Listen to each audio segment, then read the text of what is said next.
Hello, hello, hello, hello. Manang Leads is back. Ayan.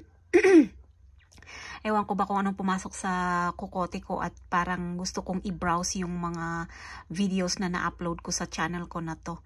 Ang dami-dami pala. Diyos ko, ilang years na pala itong channel ko. 2019, 20, 1, 2, 3, 24. Magpa 5 years na pala.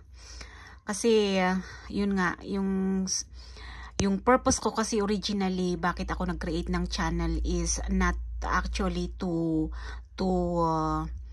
call clients for annulment or Islam divorce. Kung bakit ako nag-video noon ay para may ano ba, parang album ba na kapag tumanda ako may panonoorin ako ng mga videos. At ito na nga, Diyos ko, bata-bata pa ang mukha natin noon. Pero ngayon, halatang halata na yung pagkagurang natin. Pero alam nyo guys, gusto kong balikan yung video kung saan nagumpisa yung... Wait lang. Kung paano ako nagumpisa ba na yung gustong magpa-process ng annulment, ganun. Kasi nagumpisa ako sa annulment kasi nga wala akong tiwala sa Islam divorce dati. Pasensya na po, nagkakape. Ayan, oh, ayan, yan. Yan. Yan na video, dyan ako nag-umpisa na kasi, ang saya-saya ko dyan guys. Ang saya-saya ko dyan kasi na-receive ko na yung decision ng annulment ko dyan after 14 months. Ayan. So, pinadala sa akin ni attorney kasi. Tapos, excited akong binulatlat. Kaya yan, binidyo ko tuloy. Tapos, bigla kong nasabi na yung mga gustong kumuha ng contact ni attorney, mag-message sa akin. Abo, Diyos ko po. Ayan, oh, ang dami-daming nag-message. Tapos, after ng video ko na to pala,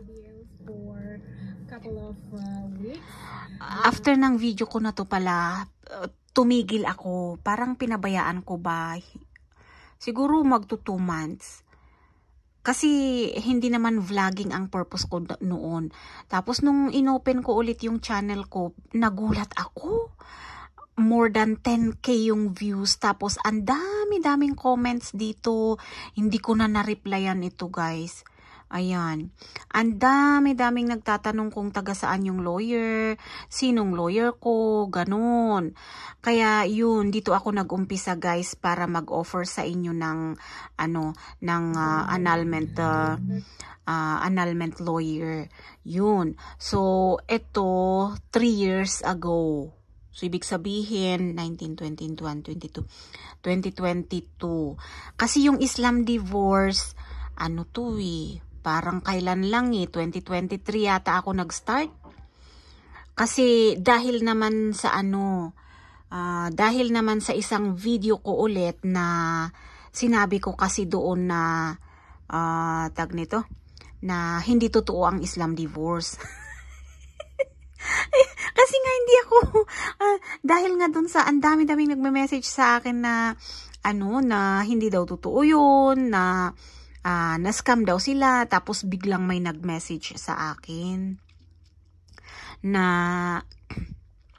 Diyos ko, mapapanood niya itong video ko. May nag-message sa akin na sumusubaybay pala sa akin na ewan ko, basta nagtatrabaho siya na nag-aano siya ng Islam divorce.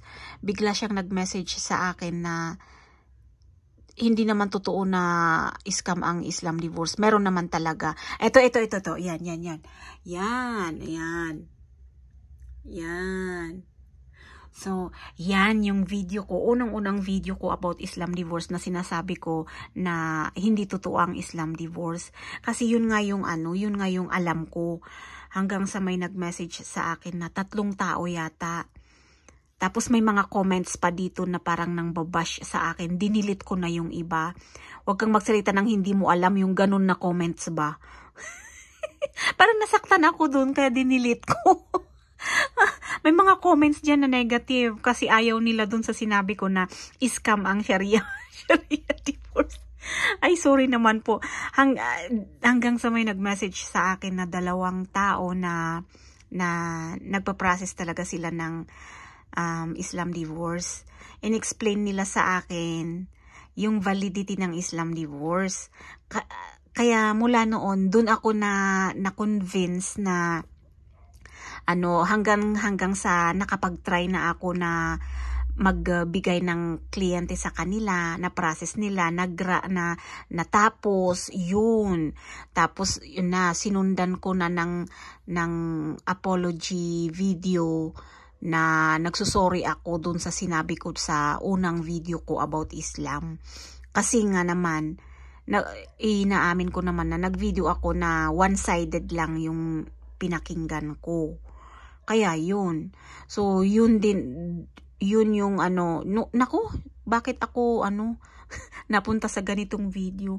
Basta yun guys, kung ano yung history ko, bakit ako nagkukuha ngayon ng mga Islam divorce clients, yung annulment clients, basta dyan ako nagumpisa. May nag-message sa akin na parang pagalit pa nga, yung parang inaano ako na ba't ako nagsasabi ng hindi validated na information, yung ganun ba. Kasi yun, yung unang video ko sa Islam divorce talaga against ako dun. Parang sabi ko, parang gusto kong deletein yan noon, pero sabi ko, wag na lang. Panindigan ko na lang na nandyan yan yung video, ganyan talaga. Ang tao nagkakamali. Parang ang pangit kasi kapag i-delete ko yan, tapos may mga nakapanood na. Ang laki kaya ng views niyan, nasa kulang-kulang yata 10K ang views nito.